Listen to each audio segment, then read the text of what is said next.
আমরা north east নিউজের পক্ষে শিলচরের সঙ্গীত বিদ্যালয়ে আমাদের চতুর্থ বর্ষ পূর্তি উপলক্ষে এক নৃত্যানুষ্ঠানের নৃত্য প্রতিযোগিতার আয়োজন করেছি। নৃত্য প্রতিযোগিতার বিষয় থাকছে রবীন্দ্র নৃত্য। এ আমাদের নীরব প্রতিবাদ। যেভাবে পার্শ্ববর্তী দেশ বাংলাদেশে আমাদের জাতীয় কবি রবীন্দ্রনাথকে ঘিরে যেভাবে বিভিন্ন কটূক্তি দেখা গেছে, তাই আমরা সিদ্ধান্ত নিয়েছি এবছরের চতুর্থ বর্ষ পূর্তি উপলক্ষে যে অনুষ্ঠান আমাদের, তার প্রথম অনুষ্ঠান থাকবে কবিগুরু রবীন্দ্রনাথকে সম্মান জানিয়ে। শিলচর সঙ্গীত বিদ্যালয়ে এ উপলক্ষে আজ আমরা প্রতিযোগিতা চলছে।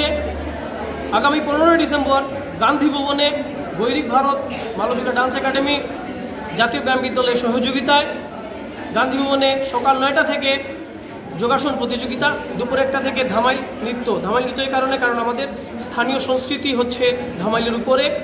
ধামাইল নৃত্য প্রতিযোগিতা থাকবে, বৈকালিক অনুষ্ঠান রয়েছে, সাংস্কৃতিক অনুষ্ঠান রয়েছে, যেখানে বিভিন্ন গুণমুগ্ধ শিল্পীরা আসবেন, তাদের পারফরমেন্স তুলে ধরবেন।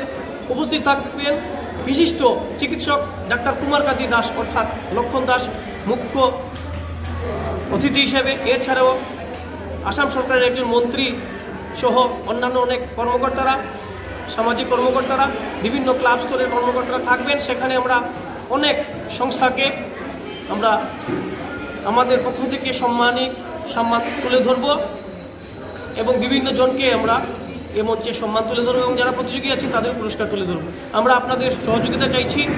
আগামী রবিবার বিকেল 4টা থেকে যে বৈকালিক অনুষ্ঠান এবং 5টা থেকে সাংস্কৃতিক অনুষ্ঠান রয়েছে, সেখানে প্রতিজনের উপস্থিতি আমরা নর্থ ইস্ট নিউজের পক্ষ থেকে কামনা করছি। মূল বিষয়বস্তু হচ্ছে আমরা এখন থেকে 24 ঘন্টার টিভি চ্যানেল হিসেবে আমরা আসতে চলেছি আপনাদের সহযোগিতায়, আপনাদের আশীর্বাদে। তাই আমাদের এই কাজে আপনাদের সহযোগিতা চাইছি, আপনাদের আশীর্বাদ আমাদের বাধাই হোক। ধন্যবাদ।